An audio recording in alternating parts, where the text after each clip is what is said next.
কি? এখানে একটা ফুটওভার ব্রিজ বানিয়ে দিতে পারে না? এই জন্মে তো আর রাস্তা পার হওয়া যাবে না রে বাবা।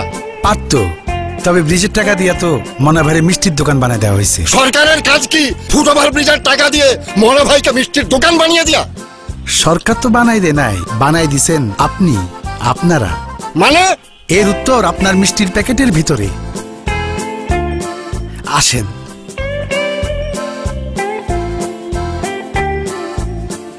মনা ভাই কেমন আছেন? ভালো। হক চাচা, আপনি যে মিষ্টি কিনছেন মূসক চালান নিছেন? মূসক চালান আবার কি? মূল্য সংযোজন কর মানে ভ্যাট। না, নেইনি তো।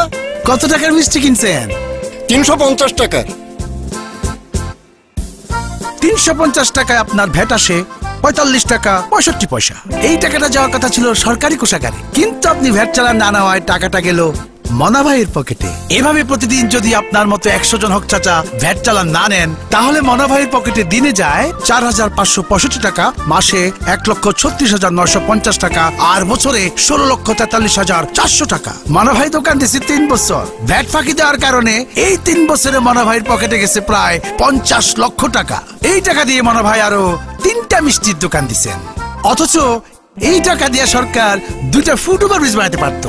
একটা দিয়ে আপনি ওই পারে যাইতেন, আরেকটা দিয়ে আপনি এই পারে আসতেন, মনে যা চাইতো। এইবার বুঝছেন তো ফুটওভার ব্রিজের টাকা দিয়া আপনারা কেমনে মিষ্টির দোকান বানাই দিছেন। আসুন একটু সচেতন হই, যে কোনো সেবা বা পণ্য ক্রয় করার সময় মূসক বা ভ্যাট চালানটা খেয়াল করে নিই।